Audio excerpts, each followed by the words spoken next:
Your t-shirt is the best. Thank you.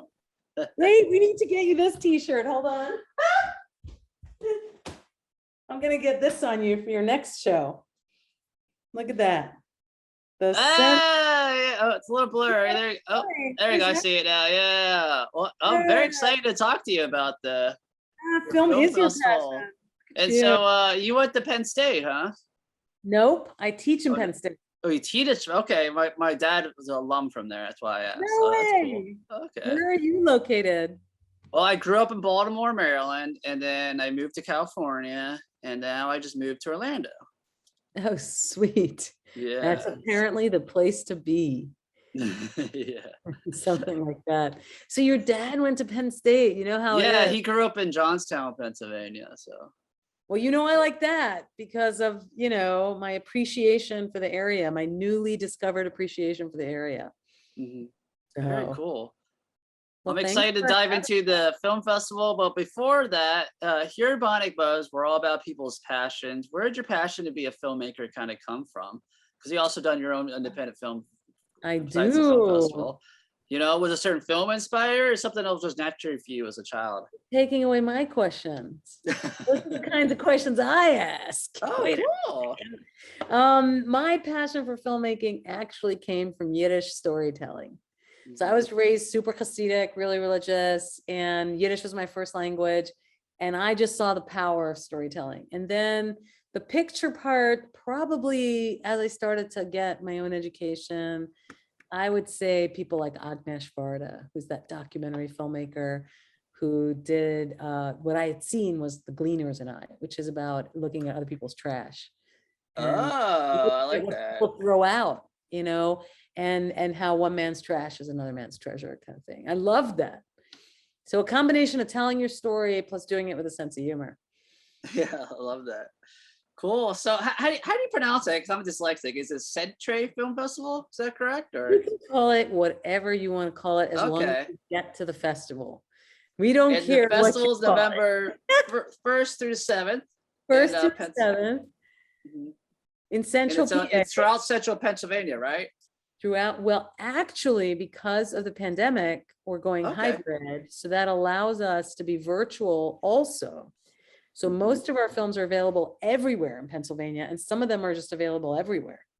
That's awesome. So, I assumed last year, did you do this like an all virtual festival? All virtual, yep. Yeah. And this year we're going to try and get back in the theater. These are huge theaters because they're historic theaters. So there's like a lot of room for social distancing. So they should be safe, relatively safe and comfortable. But if people aren't comfortable going indoors, we absolutely encourage them to watch the stuff online. But the center, it's funny you're asking how to pronounce it because you'd think it would be spelled C-N-T-E-R, right? But the county where this is, like literally we're right in the middle, like Pittsburgh is on one side and Philly is on the other. We are literally in the center. And so the county is called Center County, C-E-N-T-R. Oh, okay. Is that where Hershey Park is in Harrisburg? So or is that north? Okay. It's so close. Harrisburg's about an hour and change away. Okay. Yeah. Gotcha. Well, ask your dad. I'm gonna have to next time I talk to him. So is he well, you got some special guests that are gonna be there too, right? You know, why'd you like your dad? They're Penn State alums. Yeah. There's a movie from what I'm judging about you in 30 Seconds Flat that I think you would love. It's called Drunk Bus. And it's got Charlie Tahan in it. And it's about this guy who drives the drunk bus. Like we had a drunk bus in college. Like it would take us into town. I was in Boston. And then it would bring you back to campus safely after you were out all night. So you don't have to worry about driving. For some reason, there's no drunk bus here, but there was a drunk bus in my college, in my university. Anyway, I feel like it should be one at every college. You know, that's a good idea. I wish they had that line. Everyone. I think we should all just have drunk buses, like whether we're in college or not. So you can just go out and I'm from Brooklyn and I didn't even have a license till I was 38. So it's not like I ever needed to be driven anywhere after a night out. You just walk with public transport. But then when I started to go to these college towns or I was teaching or giving talks or whatever, I realized I needed a license. And that's the first thing that hit me is how do I go out at night? Or how do you date, right? If someone's going to pick you up in a car, you're going to get into a stranger's car for the first time. Like it's so much better when you just get on the subway together. That is true. That is true. Like, all these things occurred to me. But anyway, this movie was actually produced by a Penn State alum, Ian Tarbert, with a number of other producers. So people like that are coming back, but in person, Joshua Leonard was actually raised here. His father taught in the theater department, and he's going to come and show his latest film, which was at South by Southwest, called Fully Realized Humans. I put it into the category of so wrong it's right.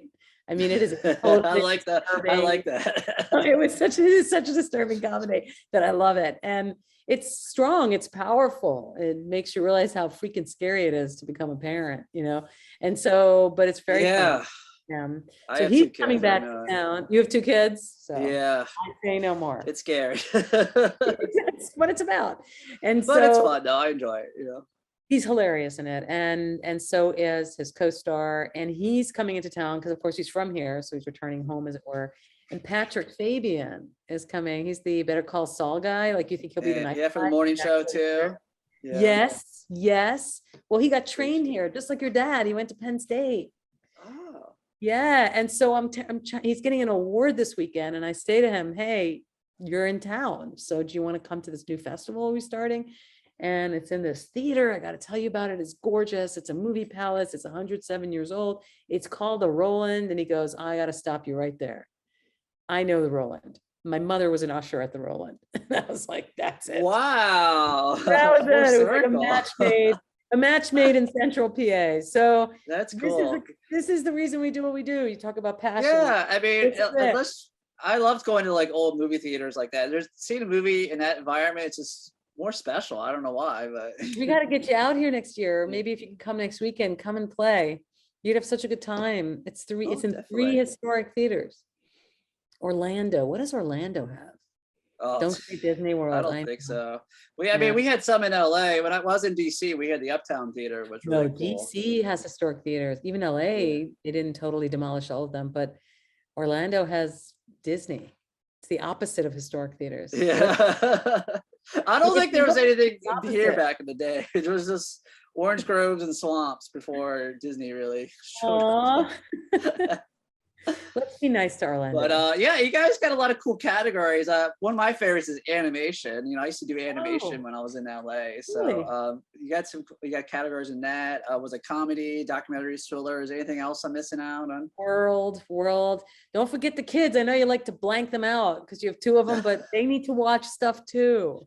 Yeah. Based on your first question, what was the first movie? What inspired you? So we partner with the New York International Children's Film Festival, and they already pre-packaged like these really good shorts that tour around the country. So it's perfect. And we show it, and it's, you know, parent approved, and we were like, why reinvent the wheel if it already works? So we bring that in every year. And then the animation's incredible because we have them from high school students all the way up to accomplished. There's one that you should check out called A Cottage for Bernie. The filmmakers are very strict to make sure that it's under fiction, but there's these really interesting blurring of lines. Like there's animation, there's some doc elements, there's performance art, but they want it under fiction. So that's a cool one to check out. And then another one is like activist, but animation. Oh, cool. And that's called All Those Sensations in My Belly, and it's out of Croatia. So wow. I know. International, I love it. I know. I'm telling you, you got to get over here. Come back to your dad's old haunts. All right. It might be a little hard for this year, but next year I'm gonna plan it. You know. Yeah, we could put you on the same time every year, like beginning of November. It's always a non-football weekend because that's the language that's spoken here. I was gonna say you got a big game coming up against Ohio. I think it's Ohio State. I think it's Saturday, right?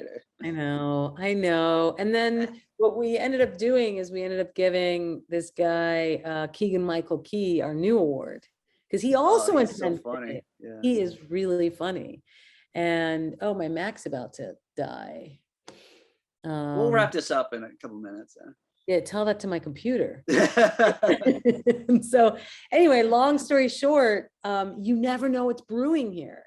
Like your dad, for example, or, or these actors and, artists and musicians. So you got to start something, create a platform. And, what do they say? If you build it, they will come. There you go. I think we should put you on our jury next year. We have a great jury. It's always jam-packed with interesting people. If you keep wearing that t-shirt, you're getting an invitation. Okay, yeah, this is one of my Bionic Buzz shirts. I can tell you what we're all about. Lastly, website, social media wise, where people can find out more information, details, buy tickets, if they attend virtually or in person, all that good stuff. Absolutely. It's at Center Film, RE Film, and that's all our platforms at Center Film. And the website is centerfilm.org. So, and everything is pretty self-explanatory there. You can get a pass, you can get single, any student anywhere with a student ID is completely free. So if there's any virtual offerings that you could watch out in Florida, please do. If not, anyone in Pennsylvania can watch any of the films unless they're in person only, in which case, maybe we'll see you in one of the historic theaters. Oh yeah, definitely. Yeah. Cool. Thank you so much for your time to talk to me. And hopefully next year I'll see you in person. I know, I enjoyed meeting you. I'm glad to learn about you guys. Bionic Buzz. Film is my passion. I love it. Exactly.